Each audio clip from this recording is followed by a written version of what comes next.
Mengikut Yesus keputusanku, mengikut Yesus keputusanku, mengikut Yesus keputusanku, ku tak ingkar, ku tak ingkar.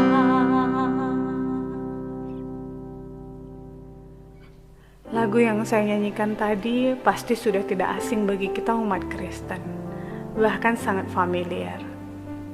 I have decided to follow Jesus, atau mengikut Yesus keputusanku. Lagu yang sederhana namun indah. Lagu yang sering kita nyanyikan di persekutuan kita. Tapi apakah kita tahu kisah pilu di balik lagu itu? Kisah ini terjadi sekitar tahun 1800-an di sebuah desa kecil bagian timur India. Desa tersebut dihuni oleh beberapa suku yang masih primitif.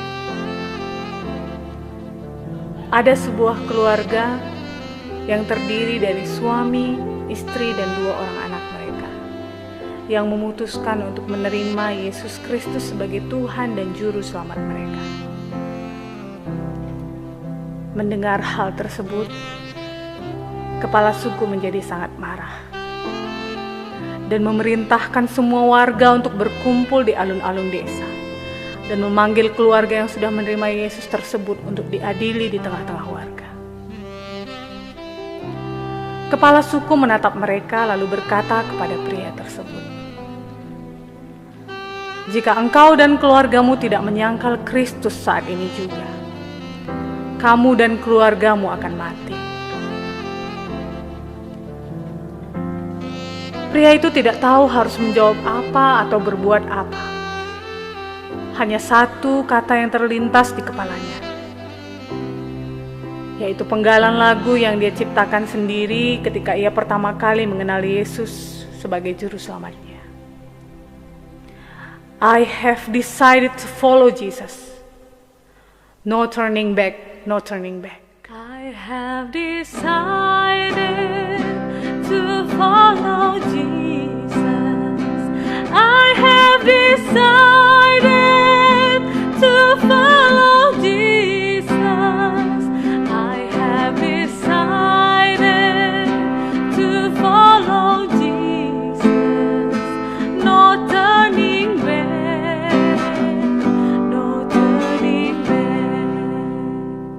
Maka pada saat itu juga, kepala suku memerintahkan anak buahnya menghujamkan tombak kepada kedua anaknya yang tidak berdaya, dan akhirnya mati. Tidak sampai di situ saja, sang kepala suku kembali meneriakkan kalimat, "Jika kamu tidak mau meninggalkan imanmu itu, bukan hanya anakmu yang mati, istrimu juga akan mati." Tetapi sekali lagi, bukannya menyerah, pria tersebut justru mengucapkan kalimat, "Though none go with me, still I follow. No turning back, no turning back." Though I may wander, I still will follow. Though I may wander, I still will follow. Though I may wander, I still will follow. No turning back, no turning back. Sekejap saja, setelah mendengar kalimat itu, kepala suku memerintahkan untuk membunuh istrinya. Setelah kematian istrinya yang tragis, pria itu diberi satu kesempatan terakhir untuk menyangkal Kristus dan berbalik dari imannya itu. Tetapi dengan mantap pria itu berucap, "The cross before me, the world behind me.